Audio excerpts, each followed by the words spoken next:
On this episode, we meet up with Lady Emma and Sascz to talk about WoW, poop, play some trivia, and more.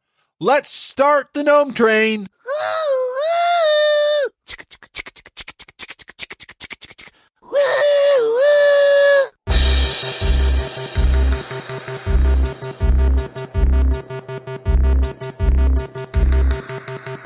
Welcome to FrazlCast, a podcast by a Blizzard fan gnome about World of Warcraft and geeky stuff.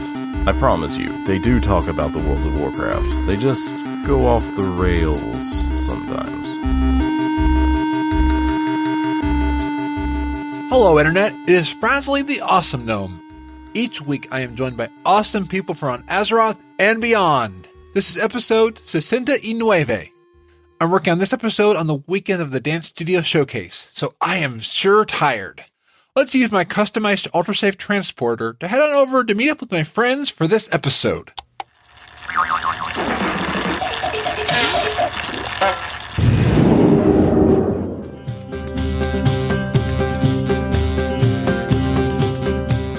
I am live from the Lagrenaman Lounge with my friends. We have our lock cookie dispensing warlock, Lady Emma. Hi, everyone. You want some lock cookies?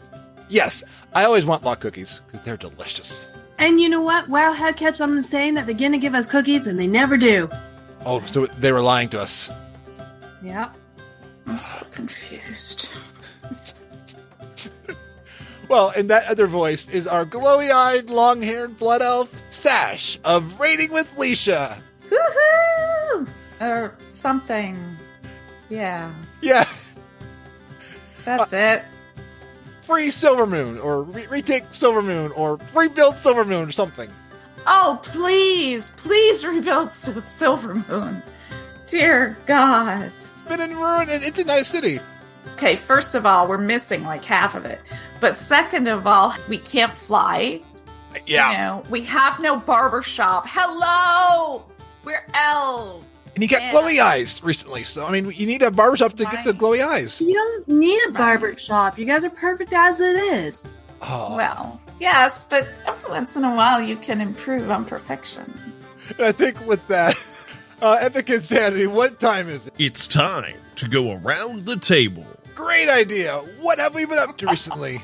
So we will start with Sascz. Oh my God. Well, besides apparently not being able to stay upright, I've been taking time to smell the flowers of Kultiris Oh, they are with delicious. my partner. I mean, Yes. the aroma's delicious. I'm not eating flowers. What? What are you talking about? We've been leveling on Alliance. It's been fun. We want to be ready for the first raid, but we're taking our time. We're not burning out. You know, we don't want to get too excited about it. Although I just hit 118. I'll be there, probably by the end of the weekend. I've been doing a lot of fun RP on the Horde side. I've been recording my show again. Oh my God. Yeah, I was listening to the latest episode of Raiding with Lisia, and at one point you said that Frazley's probably cowering in a corner. Absolutely. I was just like, oh! But then that was great. I was laughing. Yes. Well, it was a pretty awful show. I learned about, grates and fecal matter. Oh my God. It was just terrible. It was awful. But, we put it out there. Nobody complained. So that was good. So we've done a lot of great stuff. There's some not so great stuff. We're still trying to figure out, what is causing me to fall over. Yeah. But it's life, the universe, everything. So. And it's always unpredictable. Once you think that you have it figured out, it changes, and you're like, what? Yeah, exactly.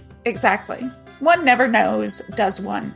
No, because we're experiencing medical issues in our family, so it's like, oh yeah. So, I know exactly what you mean. It's like, when will it ever end? I mean, we think we get it great. Nope. Wham! Life comes at you fast. Everything else is all state. Are you in good hands? Yes, with a Nationwide. No, they're on your side. Nationwide is on your side. Okay, this is where I'm lost, as I don't watch commercials, period. I watched a lot of commercials as a kid. Called Able for the Proof, 444 roof. Call Mr. Ritter. Call Mr. Ritter. Call Mr. Ritter. Right. Okay. I'm sorry. Wow. Help. So I'm definitely glad to see Ready with Lisia back. I'm glad to see your almost 120 that you're RPing. The RPing is just wonderful. In fact, I spent hours recently in RP in the sauna at Galliwick's Pleasure Palace. Oh, My. Yeah. Oh, it wasn't naughty. Nothing naughty was happening. I'm pretty sure it was on Moonguard, wasn't it? No, nothing naughty was going on. And then last night I had Tavern Night, and boy, did we have a lot of people in there. At Moonguard server, right? Okay, Moonguard does not deserve its reputation. The only really bad shit is either in the Barrens or in Goldshire, yeah. And I never go there. Never. Someone took me there once. yeah, I went there once. Yeah, I'm not going back there again. I enjoyed Sylvanas' description of Galliwick's Pleasure Palace in Before the Storm. It was amazing. I still haven't read that yet. I say read it, especially because I feel how this expansion's going. It basically plays a huge part. Yeah. Yeah, I know. I just haven't gotten around to it yet. And I understand. I mean, I finished Before the Storm on my trip. I still need to read the 2 novellas because I've heard they explain it further. Yeah. It's like 80 pages. Like, but BFA. Man, I'm RPing. I'm in the sauna. Yeah, books don't do well in saunas. I mean, all the moisture. They don't. Yeah, exactly. All that steam. Yeah. All the steamy steam. Yep, mine went in the gutter. But Emma, what have you been up to? A lot of life. What's that like? Not fun. All I've been wanting to do is play BFA. That's all I want to do. And I set time. I wrote it on the calendar. This is what I'm going to do. Nothing's going to stop me. Everyone's like, hey, I need you. You need to come out and help me. Or, that weekend that you set aside for this? Yeah, well, you're going to spend the night at my place. Not a lot of BFA. I was very excited that last night I got to level 115. Nice. I'm still leveling in the first zone that I picked. And I still have quests there. So I think I'm doing good. And that's Stormsong Valley? Yes, that's the one. And oh my god, there's a little girl. She played the cute, poor, innocent card and got me to do something horrible. It's always the little kids you gotta watch out for. They're the most malicious ones. Yeah. I'm still a little sad that I still have not seen anything to do with Raffion. Yeah, right? I was told he was supposed to be in Stormwind. He was there during BlizzCon. They had a build where Rathion was there, but since that build, Rathion's been missing. I mean, Rathion's running the stream for tonight, so Rathion's in our chat. He's not the one running it. He's getting other people to do it for him. Oh, that's why he's not talking to anybody. It's the minions that think they're going to get paid eventually. Not the minions from Despicable Me, right? Just different minions? No. Okay. Yeah. I just got to clarify. Banana! Yes. Well, you never know that they might be. So what else I've done in real life? I did this VR room. You know how you have gamer coffee shops or whatever type thing where you pay to play on someone's computer? A lot of people do this. In this one, I went to a birthday party, and you can totally tell this person has kids because she paid for everyone. And we couldn't give her money. So it's kind of like usually when you have a kid's birthday party, the mother of the kid pays for every kid to go type thing. They just show up. So yeah, that's what she did. And I found out it was easily over $700. She rented the whole place for us. Wow. We had 9 VRs for 2 hours. Huh. Yeah. And we could play co-op games and all this together. It was a ton of fun. I did a few solo things where I was in an escape room and I have to try and move around with the controller. And they do tell you before you go in, do not try to sit on objects. Do not try to lean against objects because they are not there. And of course, I'm thinking, who would fall for that? No one would do that. So I was trying I was trying to look underneath the table. So I tried to put my hand on top of the table. There's no table. I didn't fall, but I probably looked ridiculous of trying to put my hand somewhere to steady myself to look under it. I got to smash vases, which was great because you like pick them out and you throw them and you hear the smash. Great. I'm kicking myself for not finishing one escape room. It was a really creepy mine one, and apparently I was already beyond halfway through. So the guy's like, yeah, probably maybe another 15 minutes you would have finished it. Oh. But it got really creepy because you're in an abandoned mine and all these sounds, and there was a painting that finally, our image on the wall or something like that changed, and it was creepy. I did a co-op one. There was only one that gave me massive vertigo, almost motion sickness. It was very off-putting, and you basically fly. So your controllers, depending on which buttons you pick, are either going to turn into a gun, a bomb, or a jetpack. So you have to pick which one. And the jetpack, if you have both controllers as jetpacks, you move around a lot faster. At first, that throws you off because there's nothing underneath you. You look down, and there's nothing underneath you. But your sense is that there is ground. There's actual ground. You feel the ground. But in the simulation, there's nothing. That would be freaky. Wow. Yeah, and the graphics aren't perfect yet, so it's still very pixelated. You can tell that you're in a virtual world. It's weird. You turn your head, your camera goes, and it was actually really amazing. So I'll have to try that. Yeah, I still can't believe this person paid for the whole thing for us. And then at the end, they gave you loyalty cards type thing, that if you come so many times and do an hour of play or whatnot, you get a stamp. Well, instead of keeping them all to herself, she gave them to everyone. Wow. Oh, wow. Yeah. But yeah, I'll definitely want to do it again. It was a lot of fun. And then the other thing I did that my coworker begged me to go to, which was on a raid night, so I had to cancel raid night. Hopefully my raid's not listening. This was a couple weeks ago, because it's been forever since it's been on, was an Apple photography course. Oh, cool. Oh, Yeah. Neat. So it was a lot of fun. They apparently try to get proper photographers or something of that field for teaching the class, but using the phone. Yeah. They do kind of try to say, well, here, we'll lend you an Apple 10 so you get to see all these extra features your phone doesn't have. My response was, I don't have it. I don't want to know what I'm missing. I can't afford it. I'll stick to my 6. It's smart marketing. I mean, it's like saying, hey, here's all the stuff you can do with it. Here's how much better the camera is. I mean, Yeah. it's like when I went to the Apple coding camp and the Apple film camp, they gave all the kids these iPads. I'm thinking, how many of these kids are going to have an iPad by the end of the week? My coworker, she's very shy and timid. The class, the only people who showed up was her and me. So we had the whole class to herself. Oh, nice. So he was trying to get her outspoken and relaxed. Like, if you're going to be a photographer and you're photographing people, because the whole course was to do with portraits, how do you get them out? Oh, that's cool. Teaching her the rule of third type thing. When you look at an image type thing, you break it up into squares. So 3 squares at top, 3 squares on bottom, 3 squares on the side, and 1 in the middle. And the corners of those squares in the middle, those are your focal points. So your image will focal on there instead of being right dead in the middle. It's off to the side. So 1/3 of your image has your focal point.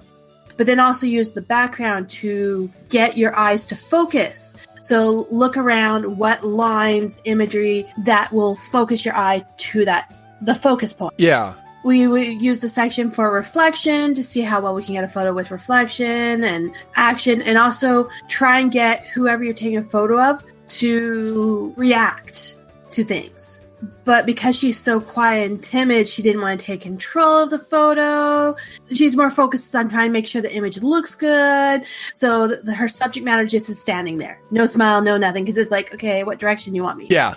But this is learning for her. She's never taken any photography thing. So she doesn't know that to be a good photographer is you have to try and get your subject matter, especially if it's people, to react to things. It was still fun. It was a lot of fun and all that. He showed us a lot of things, the different features on the iPhone 10, of course. Photo editing, which I already kind of knew. If I didn't take any photography course before, it would be very informative. What's amazing is it won't ever replace DSLRs in photography, but it's amazing what we can do with phones nowadays. I mean, it is mind-blowing. I still That's say very film photography is still the best. Oh, yeah. I find it looks way better than any digital. I might be elitist when it comes to film. You know, it was still a good course. I've taken some amazing photos with my phone, with apps that help get the filters I need. There's tons of things you can do. Yeah. Dedicated cameras still have better sensors. My phone having 2 lenses nowadays has been an amazing. I've noticed a change. I can actually zoom, and it's not a digital zoom. I'm actually able to use 2 lenses to zoom in. That's incredible. And the mic on an iPhone, if you want to do a podcast, it's not a bad mic. I mean, you want to be in a nice, quiet area. I might have sent some voicemail to Ready with Lisia on an iPhone. Oh, really? I sent my voicemails on my iPhone. Yeah. It's amazing how well those mics do. Mm-hmm. That's the cool thing, is there's less barrier to trying things. My nephew was taking this iPad, making videos. They made one made a spy video, one made a here's what I'm into video. One took stuffed animals. They're doing all these things, and they were cutting and trimming all on an iPad. I'm like, wow. Huh. So I think I'll move into what I've been doing recently. I did pretty well in my midterm exam. I am now studying for the final. I wanted a higher score, but I didn't do too bad. I understand what I got wrong. Our dance studio showcase is this Sunday, so been doing a lot of practicing. Got a dress rehearsal tomorrow night, and then the main performance Sunday. So I'm thinking in my head, okay, editing this show, getting it out, and fitting it in all the pieces. So if it is late Monday night, you'll understand why. But whenever you're listening to this, I got it out. Are you okay? My God! No, Frazley, wow. I don't want to know these things. I wasn't going for that. You said it. This is absolutely sesenta y nueve. Yes, just 69 all over the place. Sesenta y nueve. Yeah, absolutely.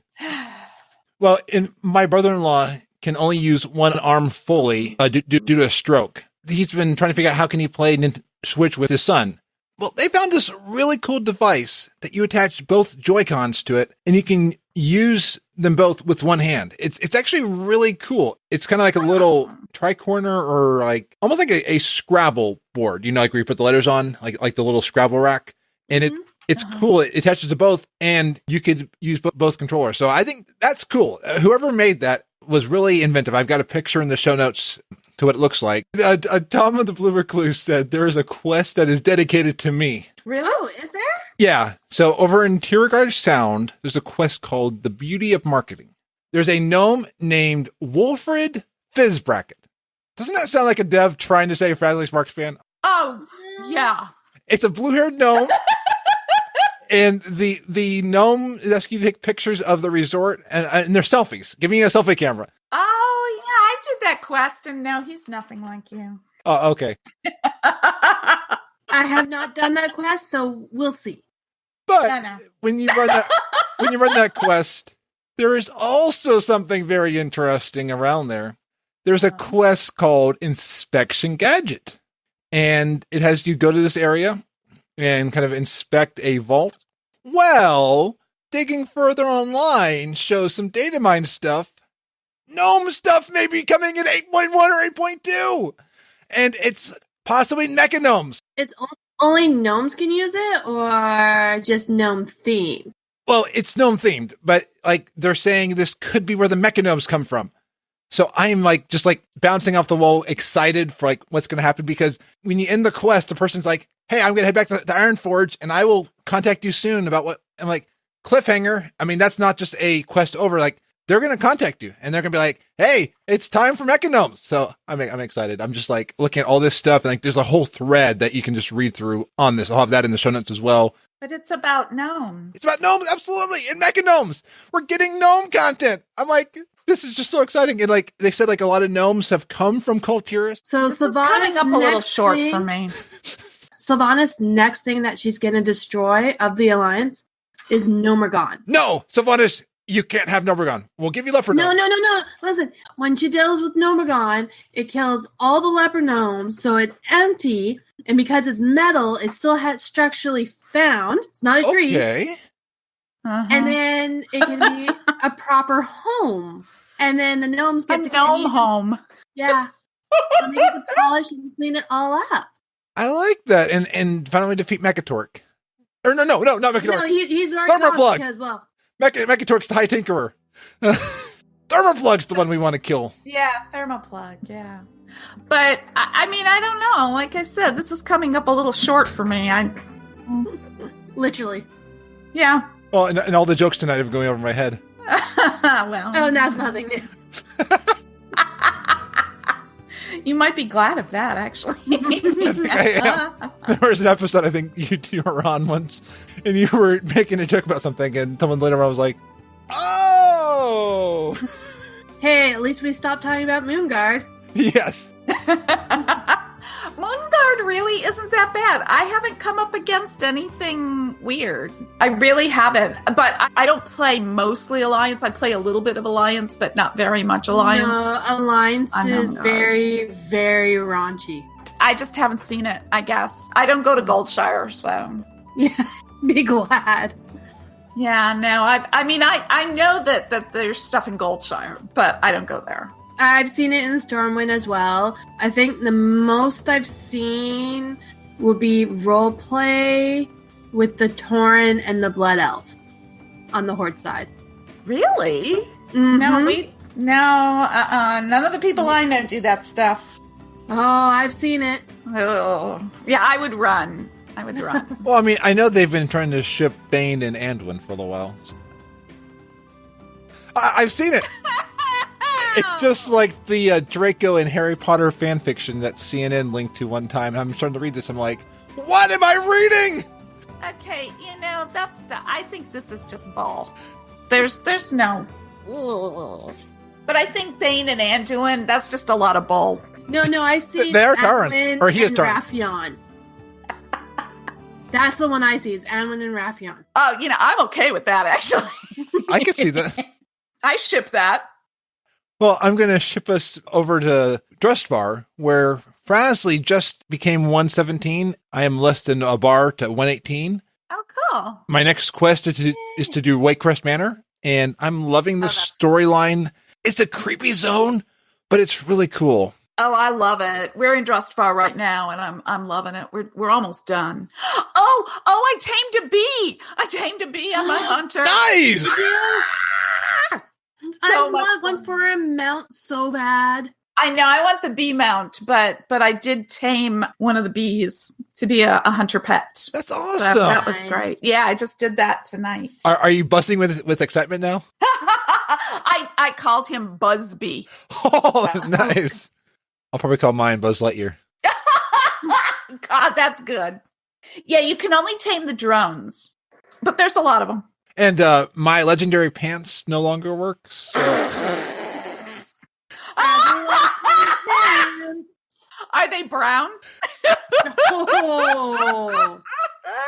At 115, they had a cool equip where I could use Heroic Leap twice, and it stopped working. So I now got to upgrade. So I finally got one in the story. But they're not legendary. Are they epic at least? Do you have epic pants? They're green or blue. So they might be rare, or is it common? Yeah, but it's not common. It's at least green. Yeah, green's... No, blue's rare. No. Blue's rare. Green is uncommon. That's Uncommon, what it is. yeah. That's Green what is it is. uncommon. Because, uncommon the same thing, right? That's why I got confused. And like the white text is common, and then the gray text is vendor trash, I think. Yes. Unless it's twill, because you can build this whole outfit out of the twill armor. You're right, because RP players like the twill. I remember when I was on Worm Arrestor Core, there were a lot of people that would collect the twill, and people said they would, their bags, they actually had to download add-ons to make sure that it did not sell their vendor trash. Right, exactly, yeah. What I'm also sad that my warrior finally got a weapon upgrade that was better than my Legion artifact. Yeah, same here. I got a better offhand. The offhand on its own was better than the Legion artifact. with no weapon. I'm just like, really? Wow. Really? Okay. So I'm going to be fighting with an offhand with no actual weapon because that's better. That's amazing. If you say so, add-on. But I like my offhand, though. It's a lantern. I absolutely love it. Oh, that's nice. Other than that, just smaller things throughout. Like, I started in Stormsong Valley, then my diagnosed ADHD kicked in, and I went over to Tiergard Sound to do some quests, and then I got, Dressfar! I ended up going all across the place. I go to an area, I start working on the story, see a side quest, do it. Oh, treasure chest! So I went after those. So, I mean, I've just been going all over the place. I mean, like, going here. I've got NPC scans, so getting rares whenever I would see them pop up. Is the NPC scan a bit better now? Because I have it as the old version because it was broken for a while. Yeah, this one's great. It seems to work, yeah. Definitely make sure you have handy notes. Then when you see pop up, it'll show you on the map, here's where the rare spawns typically. Then you can right-click it, create a TomTom waypoint to go there. When you get there, you'll typically see the arrow on your minimap. It's cool. They're really showing you now where the rares are with minimap, and they're showing you where treasures are. So I'm enjoying that. And I did my first island expedition. This one was not against the clock for any horde because we were leaving before they showed up. But I'm excited to go back and do more of that. I just decided I will do more island expeditions once I get a lot more story done because there's just so much great stuff. There is. Like I said, I'm not even finished the first zone. There's just so much. And I was talking to my best friend about it. She said she didn't feel like all the quests linked together. And of course, I can't say anything to her right now because she doesn't know I'm playing. And I'm just like, what are you talking about? All my quests have linked up together. After I finished on like the very first main one, there's a whole bunch of side ones for it. And they've been linking up. Like, what are you talking about? They don't link. In the Q&A today, I thought was interesting. There was a question. Someone said, is there a reason for the overwhelming amount of quests in the zones? And they said, Coltiris and Dandelion have a lot of problems. And they need heroes.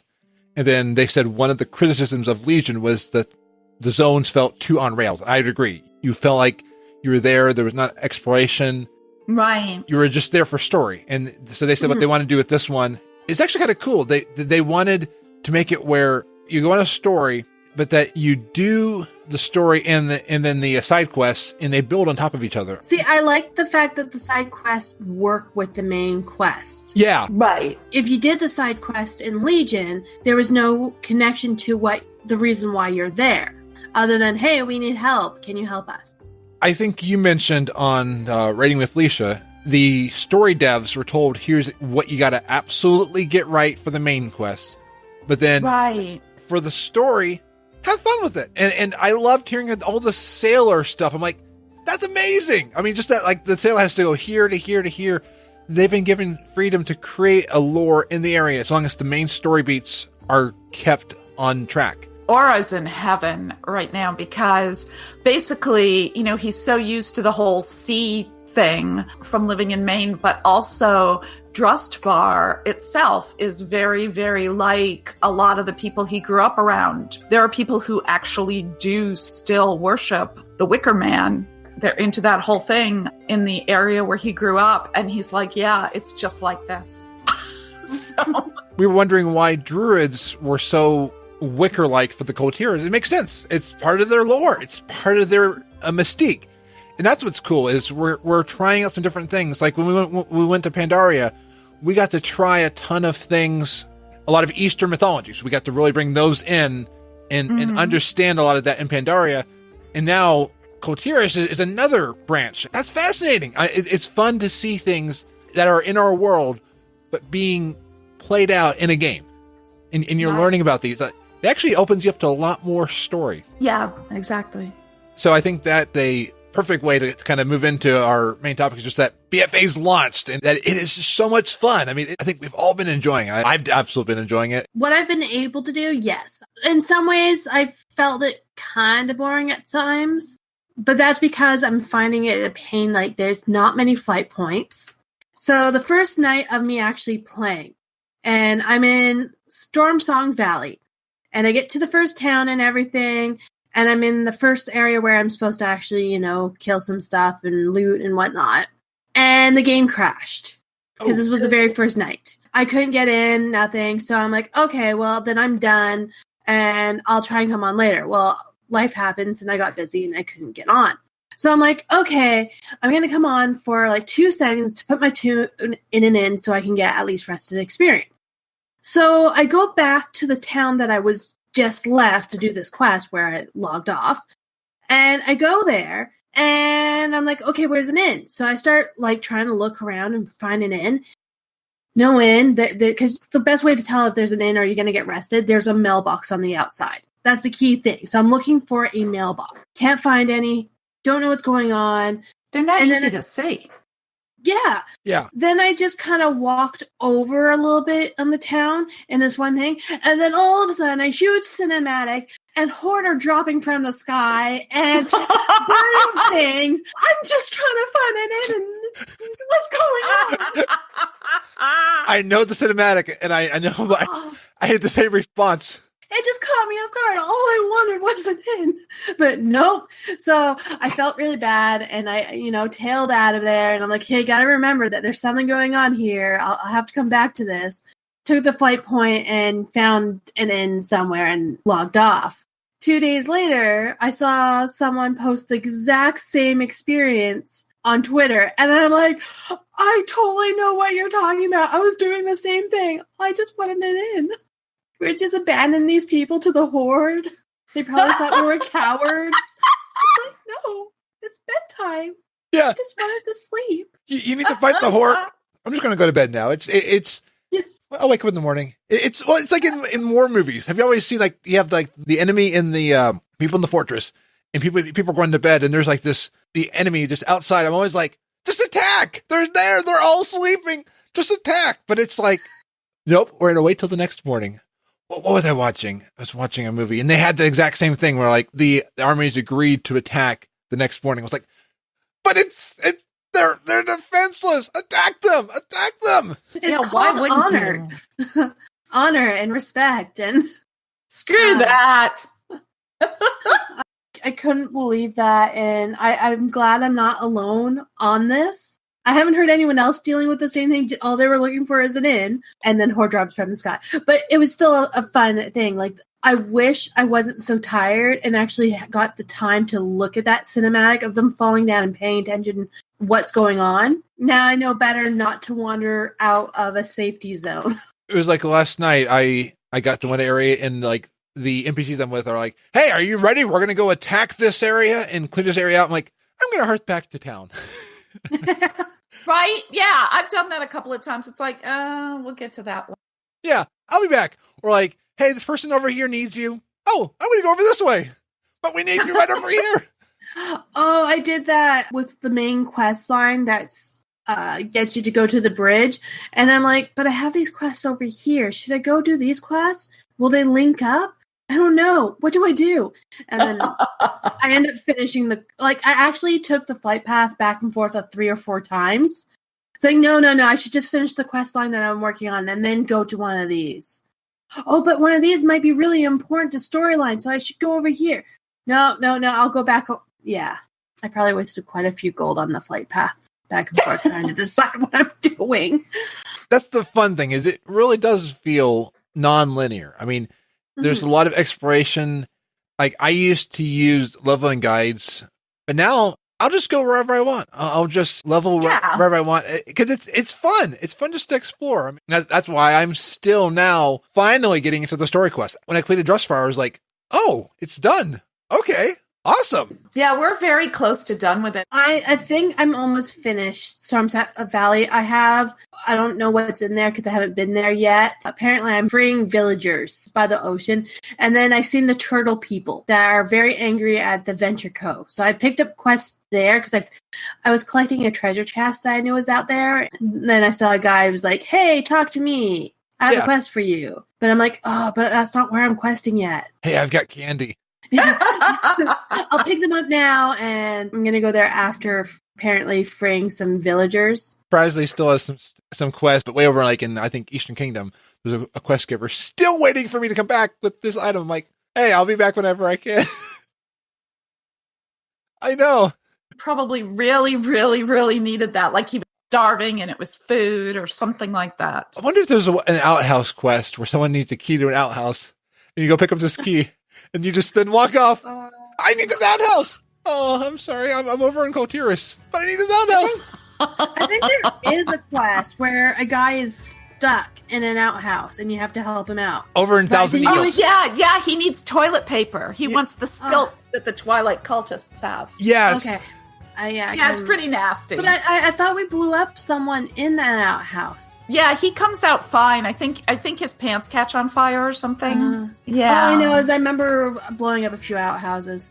Oh, apparently there's one in Thousand Needles and in Grizzly Hills. Nick, Jamie, I don't want to say the last word, in chat. Grizzly Hills is also where you can eat the food, and then they find out that it's the food that, like, it's the entire life saving, so then you have to get more food and then poop it out. Yes. Yeah, I remember the Grizzly Hill one. I just remember picking up these nuts, and I couldn't figure out why am I picking up these nuts, and then I'm washing them. Yeah, then it's food. I'm like, oh. Well, and remember, Frazley, what Oro said about the poop quests and somebody having a poop fetish? Yes. Yeah. Oh, I've heard Freehold has one, and I'm scared to go to Freehold to see that. Yes, it does. I can't wait. No, there's a lot of interesting quests, I have to say, for just the zone that I've done. Oh, yes. Raven in Twitch chat says that there's a outhouse in your garrison, and you get an achievement, staying regular. Yes. One of the coolest achievements. And you know what? With that, I usually have a ghost that likes to visit me in there. Oh! Yeah. That's just weird. I can't think of the ghost's name. I know it starts with a J, but he basically will visit you in there. It wasn't Moaning Myrtle. No, it wasn't Moaning Myrtle. No, I don't want that. It's that woman's husband, I think. Yeah. Yeah, you help the woman, and it turns out that her husband's dead, and he's back at your garrison, and he's a ghost. And they argue and stuff, but yeah. Yeah, but he likes to crept into the outhouse a couple of times with me too. Yeah, he really likes to join you in there. Male or female, doesn't matter. I remember Silverbolt said that when they've done that quest on their hunter, their hunter pet is like looking straight in through the wall at them and like, hello. Oh, gross. I mean, cats and dogs, they do that. It's so strange. It's like, yep, I can't go to the bathroom without my cat Jinx sitting on my lap. And if I do ignore him, he bites me. He's like, pay attention to me. And I'm like, I don't bug you while you're going potty.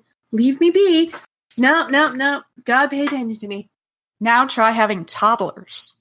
They'll come in and try and help. Yeah. Oh, yeah, yep. I had to teach my nephew the word privacy. It's like, people need privacy when they're going potty. When a toddler is going potty, everybody's standing around. I know. Makes sense, yeah. So, see, they think it makes sense. They're like, but you watched me. Well, and the thing is, his potty, when he was growing up and they're potty training him, was in the living room. See, there you go. It was in the living room. Yeah, mine was too, when I was potty training my kids. Yeah. It's convenient. That's why people go to jail, because then they can have a potty right in the open. Oh, yeah, that's... No, what it is that childhood fantasy of not being able to go potty in front of everyone. That is true. Yeah. So they commit a crime, and then they go to the potty in prison. Wow. Yeah. I think with that, I'll move us on to a cool tidbit that came out today. So, Battle for Azeroth is Warcraft's fastest selling expansion. Part of it is marketing speech because Legion sold 3.3 and BFA was 3.4. But back to back, two expansions selling almost 3.5 million units is amazing. Yeah. Yeah, that's very cool. It kind of goes into a thing that I saw from Alessander. This person from eTechnics was saying how despite the DLC, World of Warcraft is dead in their opinion. I've been hearing people saying this here and there with BFA, like, oh, it's dead. Well, someone told me that recently BFA is a BFD, and I was like, it's amazing. People still want to say this, and people still want to say that it's not popular and it's not doing well. First of all, this guy hasn't played World of Warcraft himself in years. So what the hell does he know? I just, what? Yeah. If he's not playing it, how does he know if it's alive or dead? So I think that he's really just trying to get attention and get more clicks by saying something like that. I really do. I think it's just for attention. I will admit, before I got back into WoW back in 2016, I was thinking in my head either WoW was dead or I was hearing from everybody else WoW was dead. And I was like, I could keep thinking this, but at some point I just needed to try WoW. So I downloaded WoW, subbed for the 1 month for $15. And I was like, let's see what has changed. And like, at first I had all the memories, good and bad, of WoW coming back. But that's then when I got hooked. And it just took me trying it again to be like, do I like this? And sure, it's not going to be for everybody. And I'm talking to people now. WoW is not for everybody. There are people who prefer some of the newer games coming out. There are people who prefer like ESO, people who prefer Final Fantasy.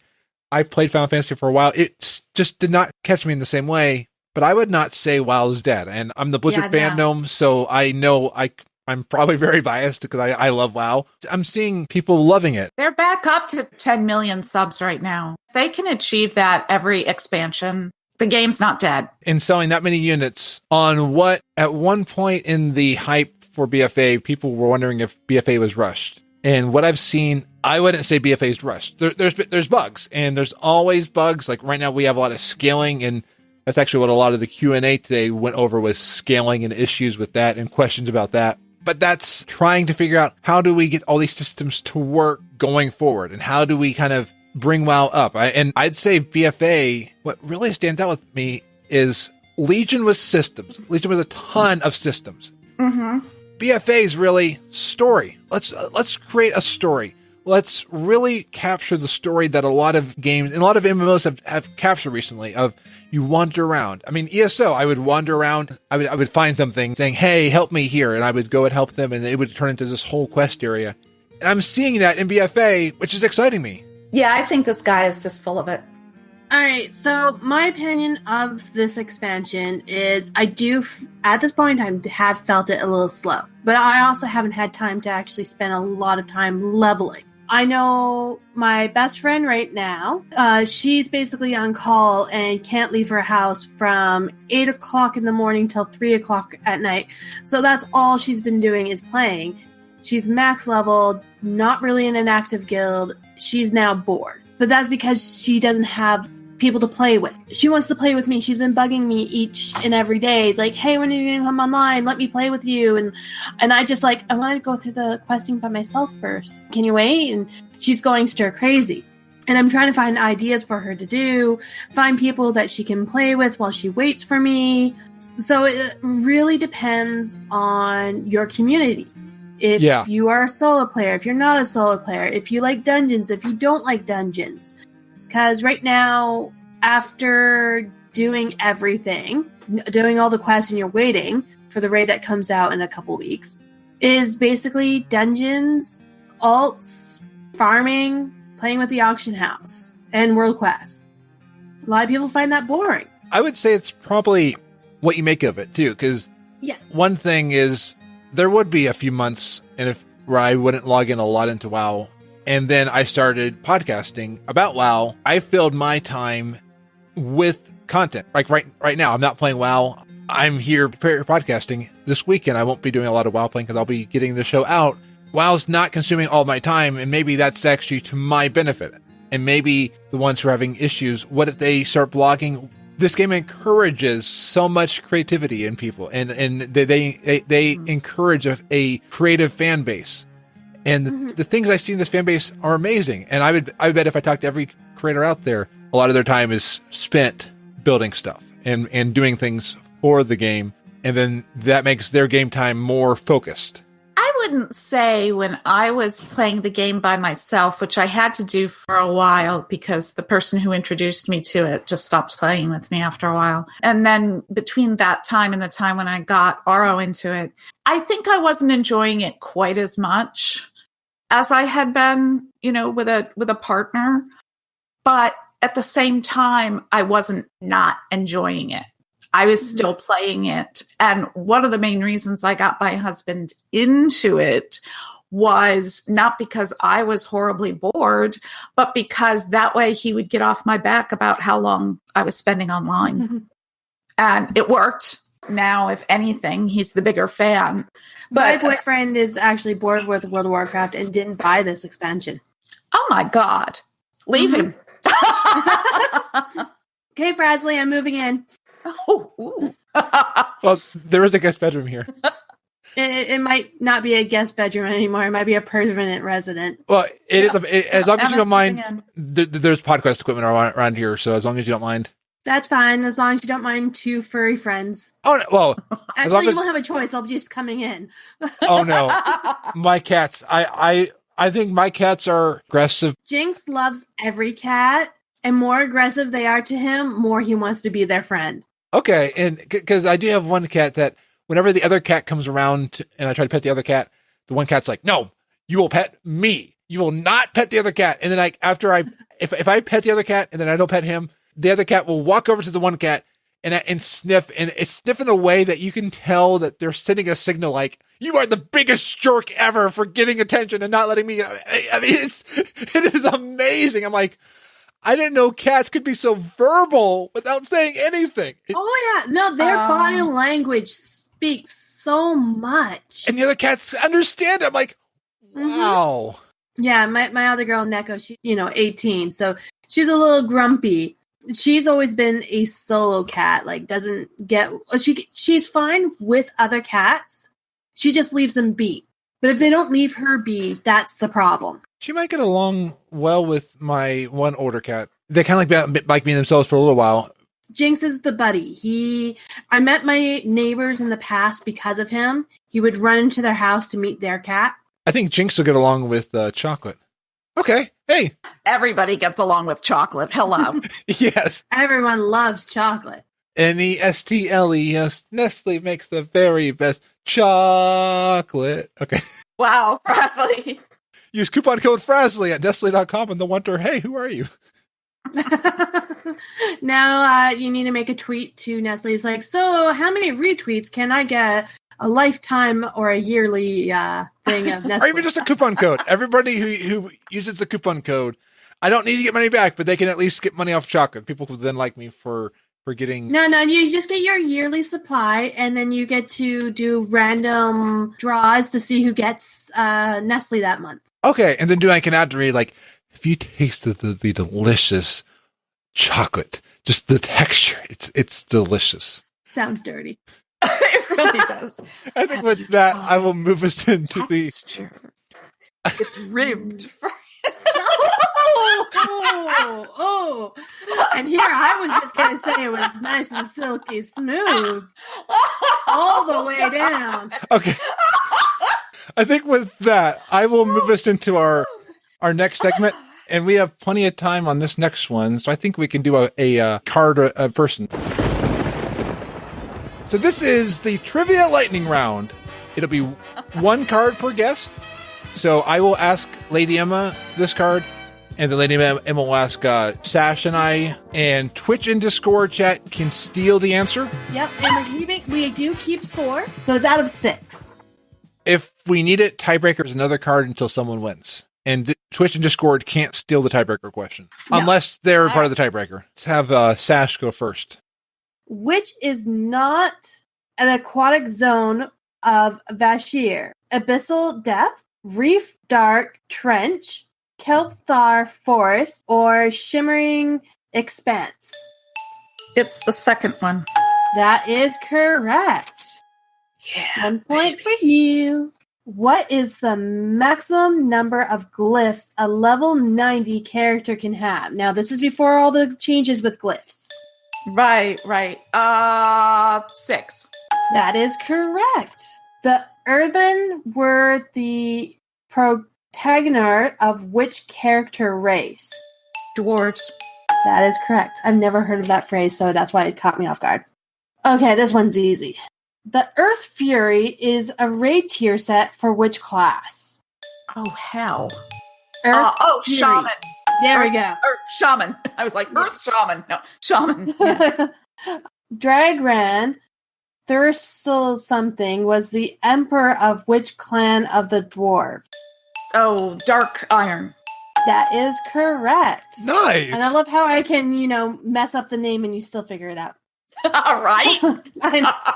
Hogger, Lord Overheat, and Randolph Mockcock can be found in what dungeon? Or which dungeon? Stockades.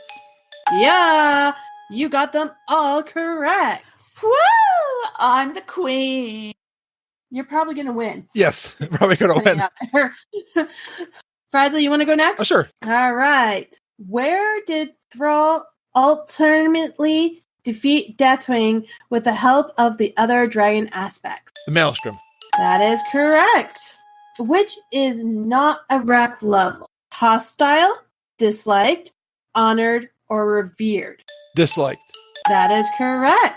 Before their transformation, nags were a member of which character race? Troll. Are you positive? Yes. That is incorrect. Now, anyone in the chat want to steal it? No, that's not correct. Nick James says orc. Raven just said Night Elf. Raven got it. So guest gets a point. Which mount can be obtained by defeating Kel'Thuzad's Sunstrider in Tempest Keep? I should know this one because I won it. Ashes of Olar. That is correct. I hate you, Frazley. Oh my god, I've done that a zillion times. I have it too. I don't have it. I won it. I don't have it. I have it, and I also have Invincible. Ah! Oh! Well, how do you not have it, Frazley, if you want it? He wants I want it. Oh, I thought you said I want it. No, I don't. I don't always enunciate around here. You're a gnome. We'll let it slide. What insect-like race can be found swarming throughout Dread Waste in Pandaria? I know this one. Because I just... Mantid! That is correct. I had it wrong in my head because I wanted to say Claxies. They're a clan of the Mantid. Right, Yeah. right. But that's what was in my head. I don't want to say Claxies. Because I was thinking Hosen. I was like, no, it's not Hosen. I was like, because I just went through Pandaria recently. Yeah, Okay. if you had said that, you would have been hoed. Okay, last question. After the setback at Tempest Keep, players could encounter Kel'Thuzad Sunstrider in which Isle Quenel Danis dungeon? Throne of Thunder. This is where you get the white chocobo. I'm thinking Final Fantasy 14 now. Oh, God. You are so wrong. Anyone wants to take a guess? So Nick James said Magister's Terrace. Yep. So, Frazley has 4, and I am totally going to mess your name. I'm sorry. It's sash, like bash or Okay, lash. Sash. A perfect score of 6. Now I'm in the hot seat. It's now my turn. Lady Emma. King Varian Wren reigns from which Alliance city? He's now dead underneath a tombstone. Actually, no, he's not even in a tombstone. He's in the Broken Shore, dead. Yeah. In ashes. Does that count? No. Stormwind. That is correct. Yay, point for me. What race of astral travelers offer their transmogrification services to player characters? I have them in my head. Oh, I'm sorry. That must be really disturbing. Especially with all those bandages. I even have a pet, and I can't even think of what it's called. I know what they are. I know what they look like. I know they start off in Outlands, in Nagran. There's a little thingy of them. A thingy. And they're over in Veralis? Oh, rah, rah, rah. Yeah, they made it there, I guess. Why can't I think of what they're called? Ithril? Yes. Utes. Yeah. Oh, I told you they were in my head. Oh, I know. It's like, And the name. Creeping around, Yeah. trying to trade everything.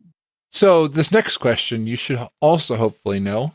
Magar orcs have what color skin? mega orcs? Or a Magar. I'm not laughing at Emma. The Mega Orcs coming soon to a town. The rock and roll. No, Magar. Magar. Or Magar, yeah. Now I gotta think, are they Outland or not Outland? In my head, I want to say green, but I feel like they're red. Brown? Yes. Yay! Oh my god. Oh my god, this is so much fun. And don't you love how I was like, I think it's red, I think it's green, brown. Yes. It's, well, I wonder if you put red It's in. one of those. Does brown happen when you make red and green? Yeah, if you mix red and green together, it makes kind of a brownish color. Yeah, Okay. it does. So see, there you go. Yeah, there's my brain thing. When I learned this week, if you mix pink and blue, you get blurple. Interesting. What? The Carino. Oh, what? Carino. I think he means Koreans. No. K Yes, U. they're racing now in World of Warcraft, the Koreans. The Kurenal or Karenai. Oh, Korenai. Karenai, yes. What do they look like? I don't know. Magar, right? Magar, but Or Magar. Okay, so orcs. Yeah. And the Karenai and Magar factions offer what type of mount? Well, if they're orcs, it would be a wolf. That is incorrect. Oh, well, they're not the Kodo, are they? No. No, because the Taurans are the Kodo. If they're orcs, I'm pretty sure orcs had the wolves. Can I give her a hint? The Worgen, is that what they're? No. But can I give her a hint, Frazley? Please. Who's third? Me at this point in time. Okay, yes. Okay, so the Kurenai and the Magar are opposing factions in this particular place that they're in. You want to get rep with one if you're alliance and the other, and it's to get a particular type of mount. A Drake? Not Drake. Oh my god, what's that sound? My brain burning. Oh no. Well, you are a warlock, so you're probably using Burning Rush right now. No, I make sure I don't have that one for a reason. Okay, mount. I'm assuming this is Outland. I think so. Okay. All right, it's Outland. Assuming they were in Shadowmoon Valley. Nagran.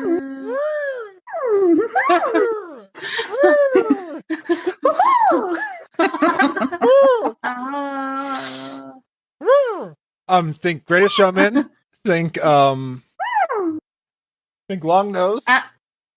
Mammoth? No, not Mammoth. Alec? No. Okay. It is the Talbuk. Yeah. Nope. I wouldn't have gotten that. Okay. It made interesting audio. I was realizing that, and I'm just like, I'm thinking elephant of some sort, and I'm like, my mind's going blank. I don't think I would have gotten this either, so. The Kurenai are the broken that live in Zangarmarsh. Yeah. Yeah, you get rep with them, and then you keep going as you go into Nagran to get rep as well.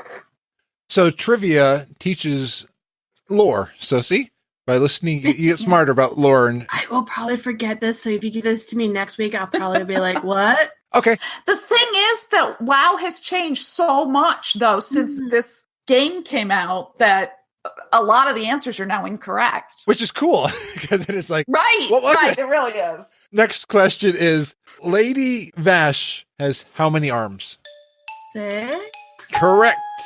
Yay! Now, I'm going to say this name wrong. Og and his pet crocolisk, Lockmaw, can be found in which Cataclysm dungeons? I know the exact dungeon. I just have to think of the name. It was Lost City of the Tulvir. Nice! Correct. That is a fun dungeon, too. I know.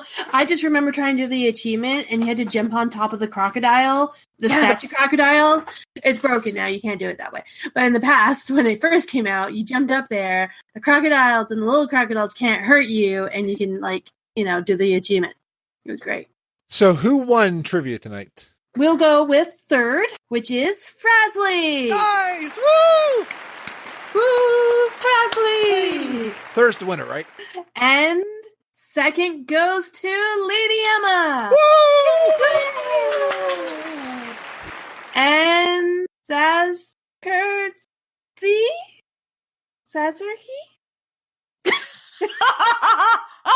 Oh, God.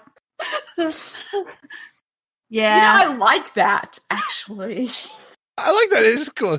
Sascz. Sascz. Yeah, that works. Okay. Yeah. I was trying to read your name phonetically because I have it. Oh, it's not possible. No, hence It's why. not possible. Yeah, that's why it came out that way. Has now first. Nice. What has he won? He's won our love and gratitude and admiration. Yay! I want cupcakes. Okay. Are you okay with lock cupcakes? Locks don't make cupcakes. You want to bet? Or the mages? Mages make cupcakes, don't they? Or did they? Sorry. You just made our warlock sneeze. Oh, no. Hey, it's better than what it was earlier this week. I couldn't breathe. Oh, that's not good. You need to breathe in order to live. I know. Where I live right now, we're dealing with massive fires and all that, and the smoke has been extremely bad. I end up going to like the walk-in clinic to get a new inhaler because mine was almost empty, and she's like, "Hey, so you're on the wrong inhaler. That's a temporary one that will give you instant but temporary relief. So I'm going to give you a steroid." I'm like, "Oh, great." Oh, no. So if I do any drug tests, I'm going to totally fail it. Right? But no problem. And you can't play baseball.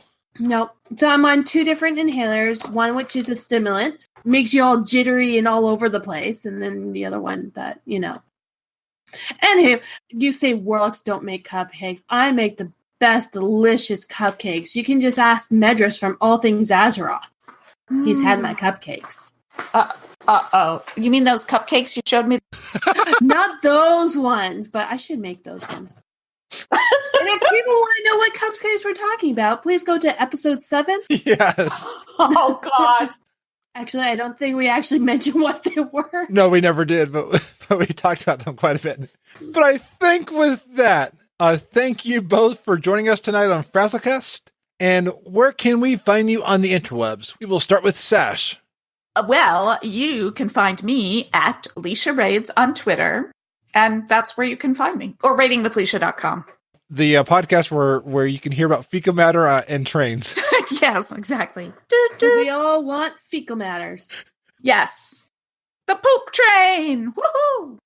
Oh, that reminds me of a bathroom. I went to like a Chinese night market, and it looked like a monkey had a fecal matter fight because it was everywhere on the wall. Oh. And I'm just like, how in the world? Like, I went in there, I looked at it, I smelt it, and I walked right out. And I'm like, how? I was seeing on Twitter that Matt Fossen was saying that the restroom that they use has not been ventilated for 2 days. I'm like, oh, gross. And we all know, probably taco farts or something. Yeah. I would have that would be where I would go down the street somewhere and find one. Oh, they had to turn off the ventilation at my work because they're doing tarring of the roof and they don't want people to breathe in the tar. Right. So the ventilation's off in the bathroom. Oh, yuck. Well, have fun. But we have a whole office floor to ourselves. It's not too bad as long as no one poops. Yes. No pooping. But isn't there a book, Everybody Poops?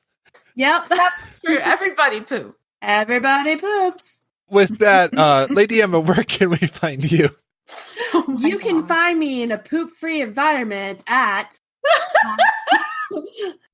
Lady_Emma on Twitter. Sorry, I got distracted with the poops. Right.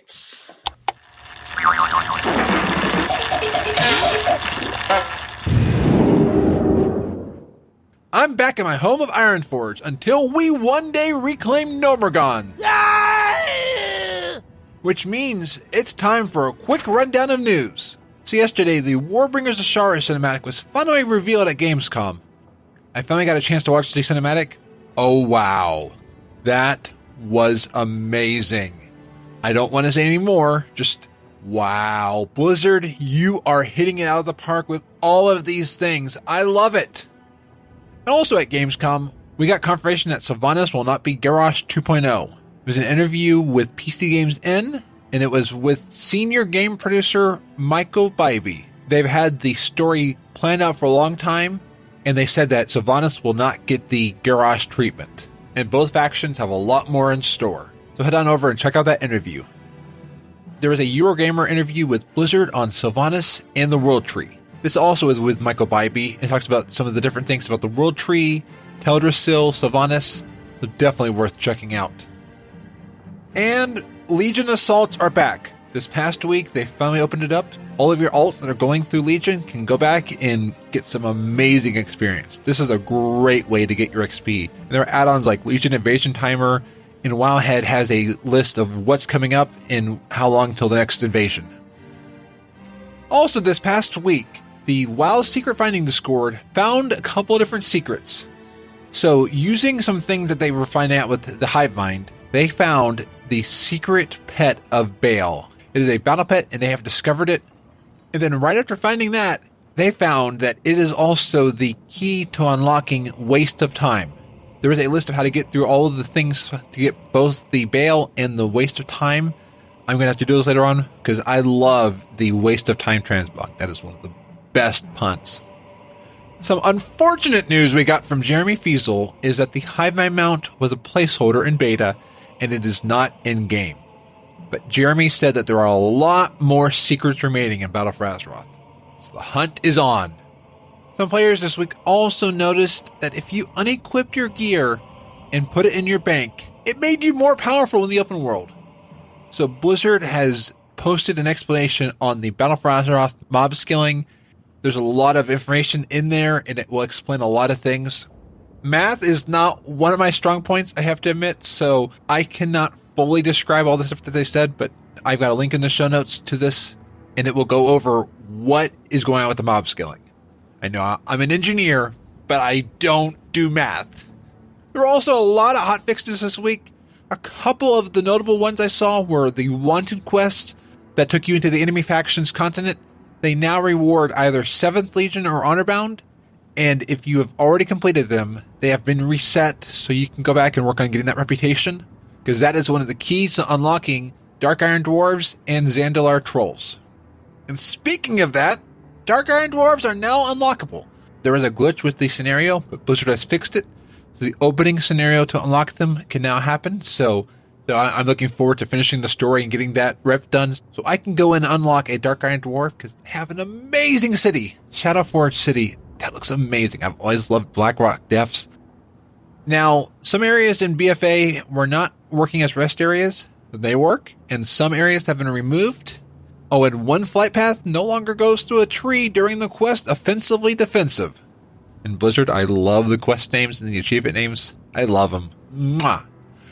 Some sad news. On the World Quest Beachhead, the vicious albatrosses will now devour turtles in a new and more glorious way. Blizzard says the faint of heart should look away. Those poor turtles. I'm sorry. But, hey, turtles made it to the water! The level requirements for Azerite armor have now been reduced. There is Pharaoh Druid tuning coming, and they've announced what they're doing. They center around AoE buffs. The PvP power gap has been increased between players of 110 to 120. Because apparently in PvP, some players were being killed at 120 by some 110s. There are plenty of hotfixes, and there are class changes as well. So well worth a perusal of the hotfixes post, because there's a lot that happened. And again, my math, so I'm not always the best one to know all the specific theories. And Blizzard is working on fixing the slow auction house.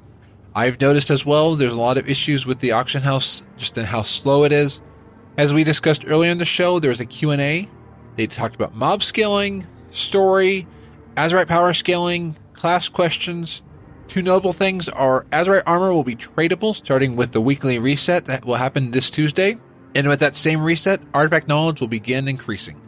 Lightforged Augment Rune, which was sold on the Vindikar, or Blingdikar, if you went through all the story quests, it will no longer work for level 120 players.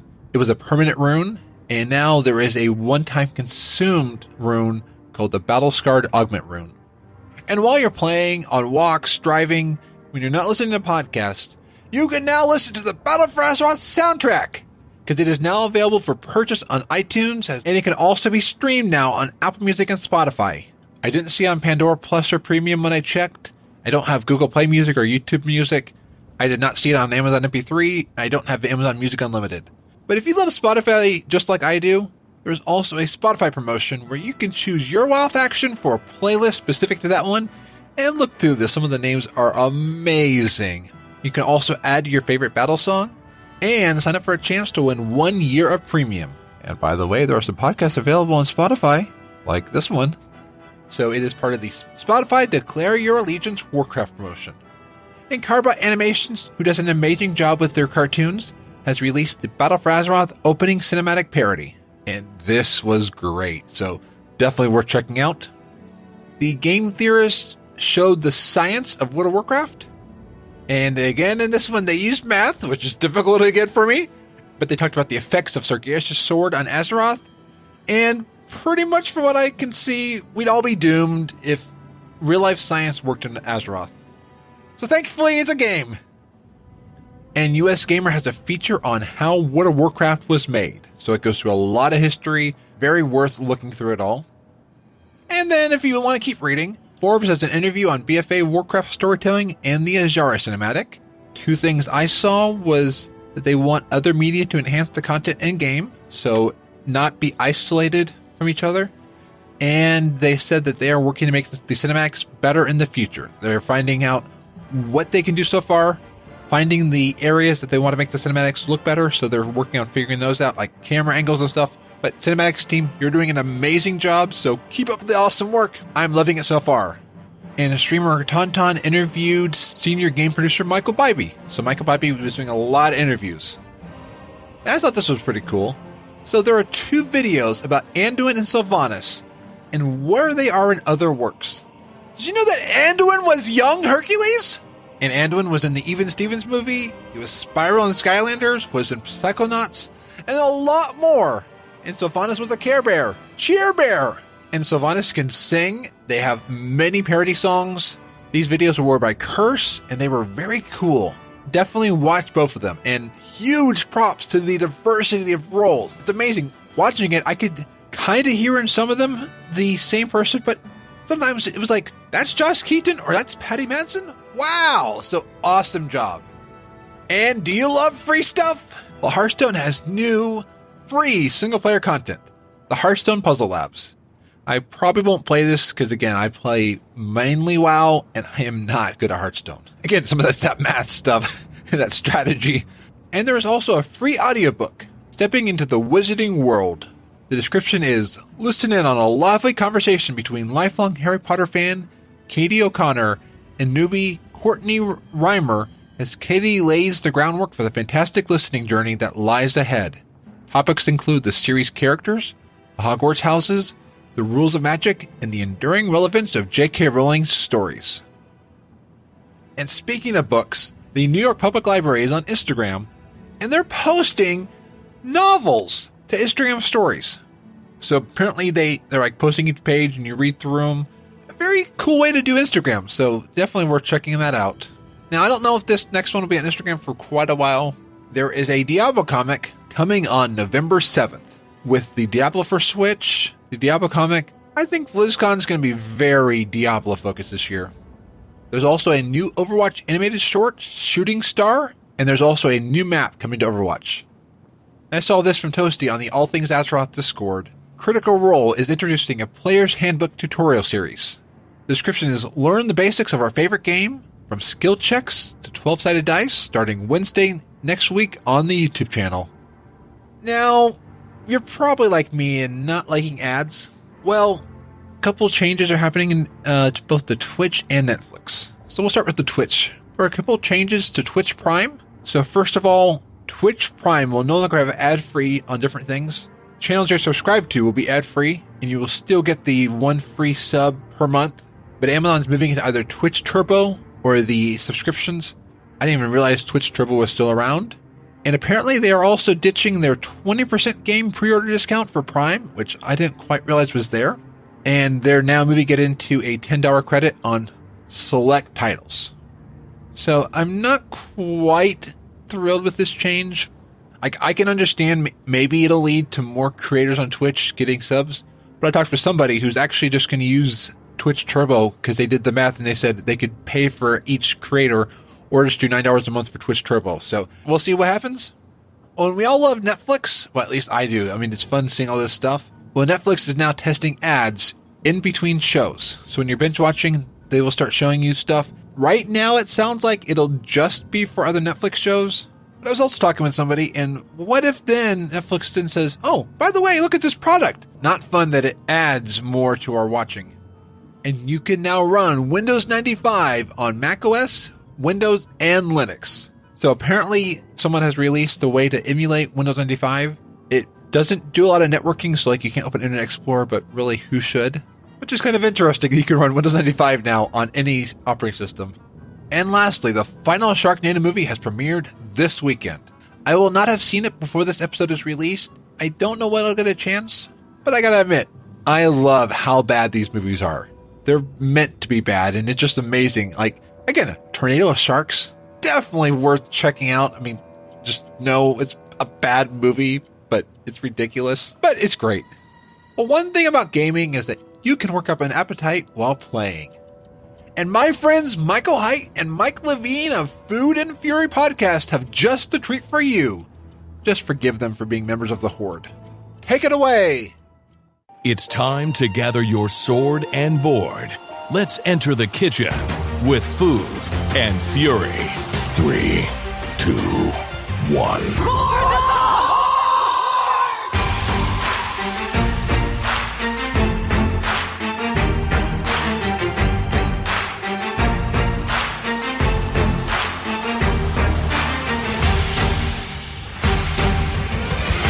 Hey everybody, and welcome to Food and Fury, Snackzeroth edition, where we deliver you a war-forward snack each week with enough buffs to help you battle for Azeroth. Whether you've made Dragon Breath chili or you've conjured a mage table, we welcome you to Food and Fury. This is Food and Fury, Snackzeroth edition, episode 1. I'm Michael Haidt. Joining me today, the druid, the legend, the PvP machine, Mike Levine. Hello. Hey, Food fam. Good to have you back. Glad to be back. Let's get rolling, Mike. So, Mike, as you know, we have a food and cooking podcast called Food and Fury. Mike and I have been playing WoW since vanilla, and we're still going strong. These days, we have families and happen to be the cooks in each of our homes, but we're still gamers at heart, and when we play each week, we like to have some good food to go with our gaming session. So each week, we will be focusing on building your cooking skill with one recipe for success. You can always find the recipe and more on our website at foodandfury.com. You know, Mike, I am hungry. Oh, yeah? What are you in the mood for, man? You know, I just committed a felony in Stormwind, and I broke out 2 Zandalari trolls, and I'm famished. I need something that I can wash down with some Noggenfogger elixir. Well, it's funny you say that, because this week, we bring you the perfect snack to go with your gaming session. Pepperoni bread. Yeah. It's got everything that you love about having pepperoni pizza or a bagel bite with the gooey, cheesy, and salty pepperoni, the perfect crispy dough. Man, dude, and the best part? It's a one-hander. So, let's get our dipping on, man. Pepperoni bread. All right, so what do you need? 1 package of pizza dough, 1 package of pepperoni, about 2 cups of mozzarella cheese, and 2 tablespoons of butter melted. If you want to roll off-spec and you want to do something a little cheesy, get yourself some American cheese slices and whatever dipping sauce fits your fancy. So what you're going to do is you're going to chuck your oven at 400 degrees. You're going to grab your pizza dough. You make sure it sits out for about an hour, and then you can start to, spread it out. You don't need to throw it in the air. You don't need to be fancy, but you take it, you kind of spread it as much as you can on your work surface. That's usually your cutting board. You throw a little flour in there. You push it around. Yeah. When it's kind of spread out a little bit, using your hand to spread it out, that's when you're going to take your baking sheet. You take a little cooking spray, spray that, throw your pizza dough onto that baking sheet, and now use your hand and push it out to the edge. You want to take up that whole surface area because you want this snack to be kind of big, right? Oh, yeah, absolutely. What do you do next? You bust out your cheese, you sprinkle that mozzarella cheese all over it. Then you take your pepperoni pizza and you kind of like shellac it? What am I saying? What do you call that? You tile it? You kind of just flop it on there. You tile it. You're going to tile it like you're making a roof, right? Yeah. Like I roof so much. So you spread it out. You want to make sure the whole thing is covered in pepperoni. Then what you do is you're going to kind of like fold in the edges, kind of like making a burrito. All right, so you're going to roll that thing up, and then you have this ugly seam. You got to kind of like push your hands on it to kind of cover it up. Make sure it kind of like almost mushes into the next part of the dough. Then take the whole pepperoni bread, flip it over so you hide that ugly seam. Nobody wants to see that. Nah. Take your butter, make sure it's melted, throw it in the microwave, 30 seconds, half power. Go slow, don't have it pop all over the place. Then take a brush and brush it all over the pizza dough because you want it to be like golden and crispy. Then what you need to do is you have this little vent holes. You need some place for the steam to go.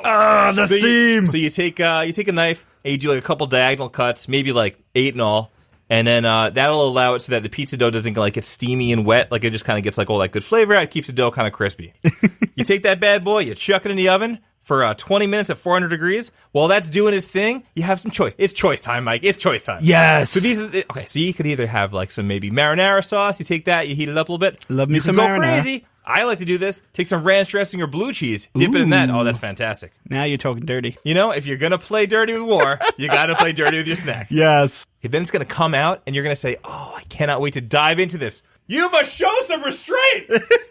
So you need to let it sit for about 10 minutes, right? Yeah. Now, if you want to take this to a level 2 or to a level 120, what you might want to do is have a cheesier, ooier, gooier version of this recipe. The only difference is when you're putting the cheese down, put a few slices of American cheese. Now, I know this is like everything you know about making an Italian meal, but look, it's pepperoni bread. It's late night. You're snacking. You're raiding. No one's going to know. That mozzarella cheese mixed together with American is going to make some cheesy, ooey, gooey goodness. The mozzarella's got the stretch. The American cheese got the melt. Nice. So I think that's going to do it for our food buff for all. With a little prep time before you log on, you can enjoy some cheesy, gooey, oh so satisfying pepperoni bread without losing quality game time that you might lose from a slice of pizza.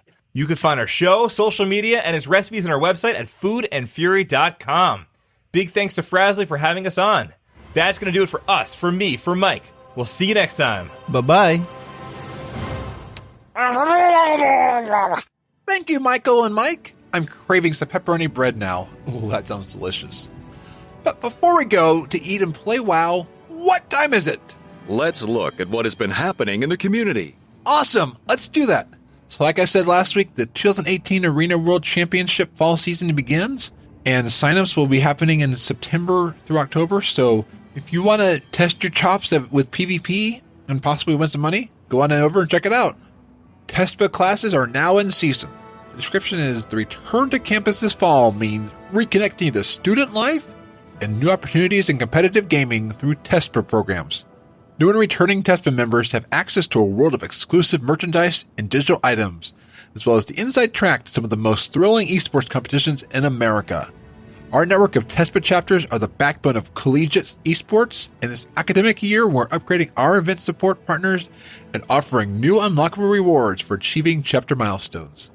So if you're a college student, maybe esports is the game for you. And also, Blizzard released a huge Blizzard infographic. The monthly logins to Battle.net are 37 million active players.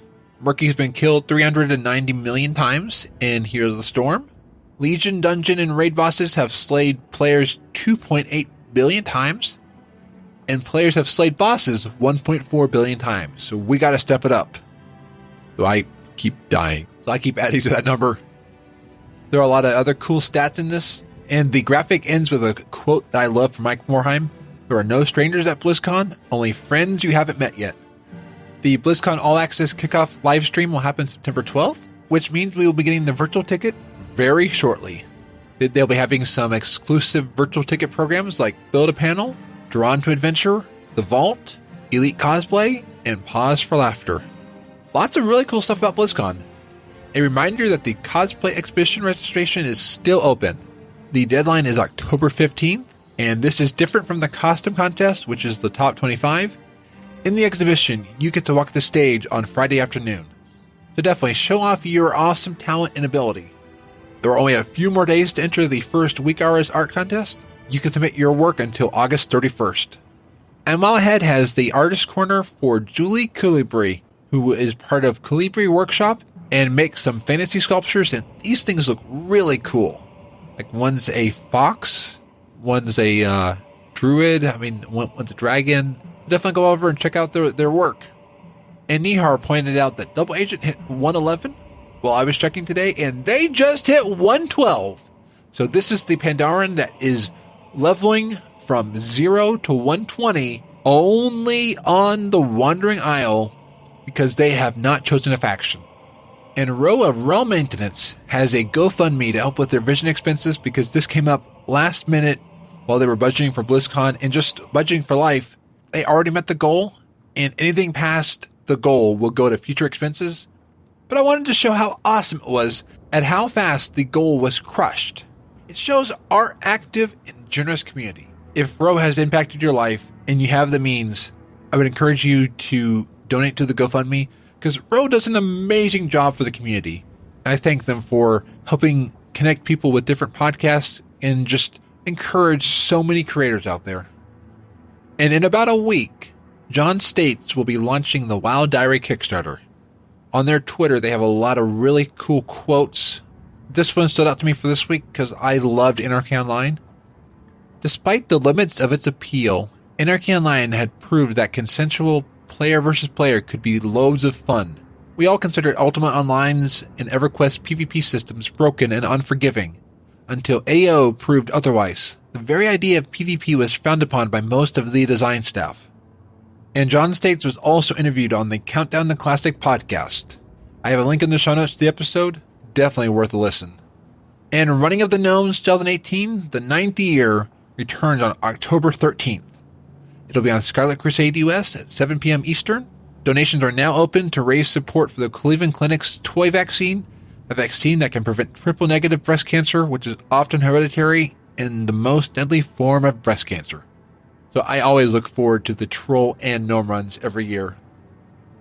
And do you want to join the FrazlCast community? Head on over to sparkspan.com. You can join us in Discord, BNet, WoW, and we even have a Twitch community. It's always a lot of fun. I always enjoy meeting different people there. I always put some puns in there, and then I get some facepalm emotes. And yeah, we now have a facepalm emote in there. Well, back to Battle for Azeroth. Only a few weeks until Aldir opens. I'm going to work on getting this episode out, and then my showcase, and also chugging along to my final, along with putting in some WoW playtime. I wanted to give a shout out to my Twitch donators and subs. I meant to do this sooner, and I can't figure out with Twitch yet how to see everyone who has cheered and subbed, so let me know if I missed your name. Thank you to Polly, Marty, and Nick for the Twitch bits, and thank you to Jill and Nick for the subs. If you want to help support the show, please purchase a shirt, send bits, or subscribe. Each bit helps a lot. This show is a labor of love for WoW and for you. So I am Frazley, and you can find the show at FrazlCast.com. Until next week, be awesome.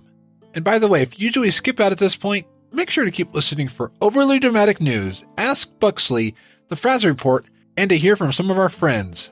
This week I have bumpers from the Half Hill Report and Technically PvP. Buxley is sanitized for your protection. Buxley here to answer your World of Warcraft questions in this edition of Ask Buxley. This question is about exploring. Dear Buxley, there are new areas to explore. What can you tell me about them? Just like Northrend and Pandaria, 2 new continents appeared out of nowhere. I think it's like a plot to sell more maps. Anyway, I'm going to assume you're part of the Horde, only because I can read your letter. When I get an Alliance letters, it looks like kek to me. There are 3 main areas for Horde players to start in, and you can run off screaming into any one of these you like. I really don't recommend that because you get a lot of weird looks, and you're likely to get killed pretty quickly. My suggestion is make friends in zones you start in, especially with the Loa. The Loa are spirits. There are all kinds of Loa. There are Turtle Loa, Bat Loa, Giraffe Loa, Buffalo Loa. There's a guy named Wansamdi. There's a Frog Loa, and much more. Always start off things friendly. My advice to you is just to walk right up to one of them and say to a Loa, "Hello, Aloha." They will need your help, and they'll gladly reward you for it. By the time you're done exploring everything, you'll be able to say you have lots of friends in Loa places. Thanks for your question. If you want to see what I'm up to every day, follow Ask Buxley on Twitter. You can listen to the archives at AskBuxley.com. Hello, Loa.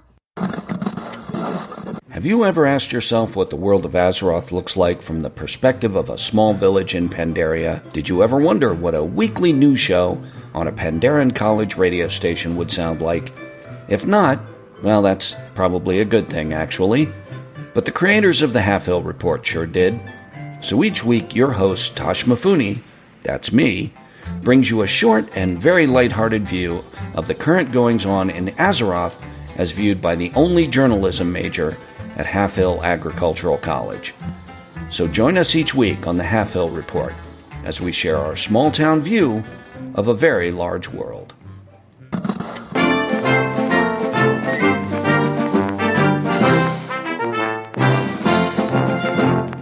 Welcome to the Frazley Report, a short news report by me, Frazley, the awesome gnome, to deliver your World of Warcraft news. There are mysteries that remain unresolved in Azeroth.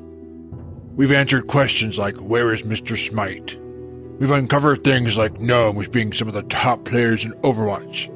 We found out what the real reason for the factional divide was. There are yet, however, many mysteries still unresolved. Join me, because you probably, maybe, perhaps, definitely can help solve a mystery, question, theory, or idea. I need a trench coat to match my currently gravelly voice. I don't know why I'm talking like this. That's another mystery. I sound like a host of a 90s TV show about mysteries.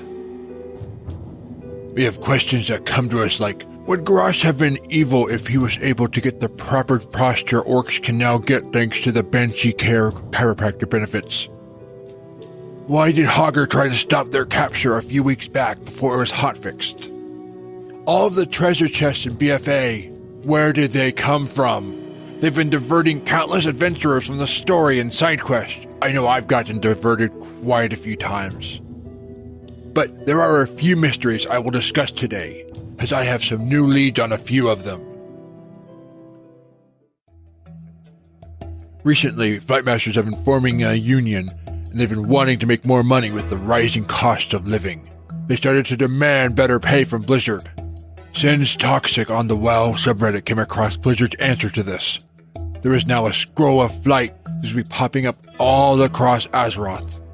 Sadly, many Flightmasters are now out of work. A while back, a picture of a Diablo nightlight popped up along with the rumors of a Nintendo Switch port. We now have confirmation that Diablo 3 is launching on the Switch. We know World of Warcraft is coming to a toaster, though the project has experienced some unfortunate setbacks in their crunch time. But this gnome wants to know, where is World of Warcraft on Switch? Many gnomes have been wondering when we would be getting more of a story.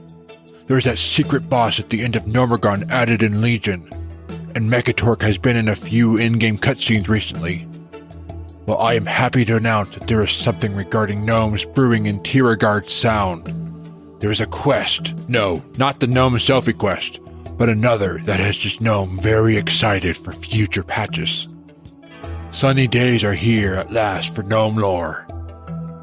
And we still don't know where Tales and model updates are for Worgen, but the BlizzCon 2017 Q&A said it should be soon. We were all waiting for the Warbringers of Shara short.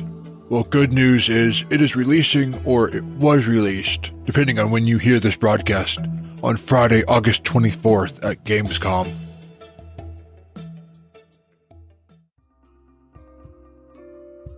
There are many more mysteries that remain yet unresolved.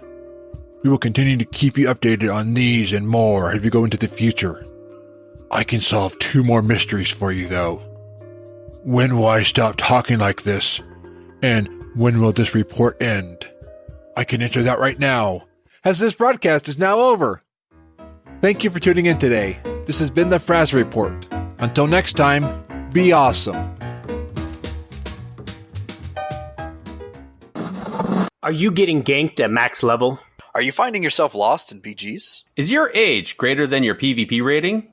Do you find yourself being pounded harder than Sea-Doo at BlizzCon? If the answer is yes, then don't wait another minute and listen to the self-proclaimed professionals.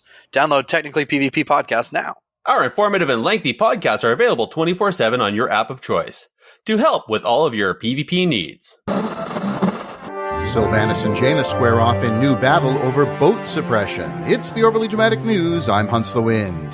While relations between the Horde and Alliance have seesawed between cautious cooperation and open warfare, one constant on Azeroth has been the ongoing battles over intellectual property. An unexpected new front in this war of ideas opened recently when Sylvanas Windrunner filed suit against Jaina Proudmoore, alleging the mage infringed the Banshee Queen's copyright on, quote, dramatic entrances through parting clouds via aerial transport methods that defy the laws of physics, unquote. Sylvanas claims that on or about August 7, 2018, she was conducting defensive operations on the ramparts of Lordaeron when she witnessed Jaina arrive on the scene in a flying galleon.